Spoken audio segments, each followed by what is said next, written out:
नमस्कार, himachalavyaabhi.com का radio bulletin सुन रहे हैं आप।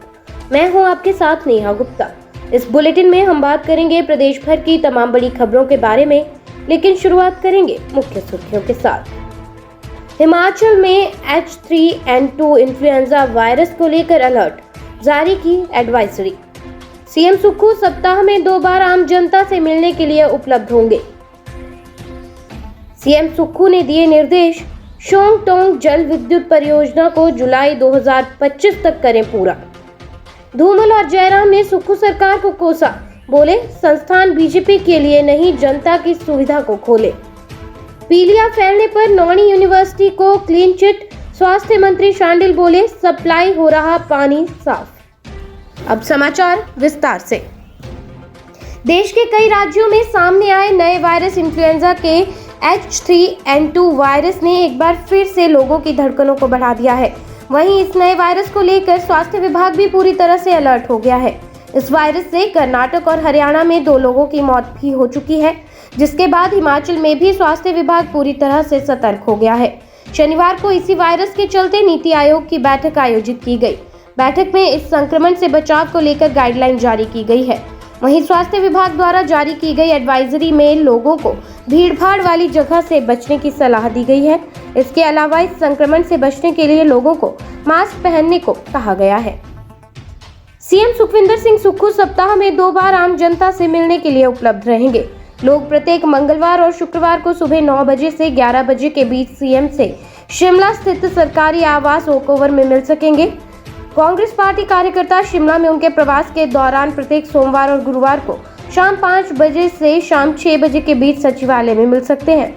विधायक, पूर्व विधायक और अन्य जनप्रतिनिधि सीएम से प्रत्येक कार्य दिवस में दोपहर बाद 3 बजे से 5 बजे तक सचिवालय में मिल सकते हैं। सीएम सुखविंदर सिंह सुक्खू ने Himachal Pradesh power corporation limited की समीक्षा बैठक की अध्यक्षता की। इस अवसर पर उन्होंने 450 मेगावाट क्षमता की शोंग टोंग जल विद्युत परियोजना को जुलाई 2025 तक पूरा करने के निर्देश दिए। उन्होंने कहा कि इस परियोजना के लिए वर्ष 2012 में निविदा जारी की गई थी, लेकिन विभिन्न कारणों से इसके निर्माण कार्य में विलंब हुआ है। सीएम ने कहा कि परियोजनाओं में विलंब के कारण इनकी निर्माण लागत में वृद्धि होती है, जिससे राज्य को नुकसान होता है। उन्होंने कहा कि सभी परियोजनाओं को समयबद्ध पूरा किया जाना चाहिए। शेष समाचार ब्रेक के बाद। आपके स्वास्थ्य का प्रहरी श्री बालाजी हॉस्पिटल, कांगड़ा, हिमाचल। हिमाचल की सुक्खू सरकार के खिलाफ बीजेपी सड़कों पर उतर आई है। प्रदेश भर में बीजेपी आक्रोश रैली निकालकर कांग्रेस सरकार के खिलाफ प्रदर्शन कर रही है। इसी बीच शनिवार को जिला ऊना, बिलासपुर व मंडी में बीजेपी ने आक्रोश रैली निकाली। ऊना एमसी पार्क के बाहर रैली में पूर्व सीएम प्रेम कुमार धूमल ने प्रदेश सरकार पर हमला बोलते हुए कहा कि महज 3 महीनों के कार्यकाल में ही जनता सरकार के खिलाफ सड़कों पर उतर आई है, तो समझा जा सकता है कि मौजूदा सरकार का कार्यकाल किस तरह का है।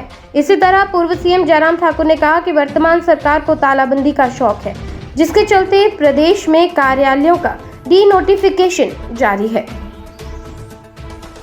सोलन जिले की नौणी यूनिवर्सिटी में गंदे पानी से पीलिया फैलने के मामले में स्वास्थ्य मंत्री कर्नल धनीराम शांडिल ने यूनिवर्सिटी को क्लीन चिट दी है। शांडिल ने कहा कि यूनिवर्सिटी में गंदा पानी नहीं आ रहा है। जांच में सामने आया है कि यूनिवर्सिटी में आ रहा पानी बिल्कुल ठीक है। ये पानी पीलिया फैलने के लिए जिम्मेदार नहीं है।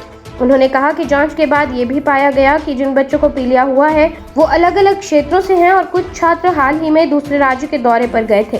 यूनिवर्सिटी के हॉस्टल में शुद्ध पानी उपलब्ध करवाया जा रहा है। उन्होंने कहा कि राज्यपाल को भी रिपोर्ट दिखाई जाएगी। रेडियो बुलेटिन में आज के लिए बस इतना ही। नमस्कार।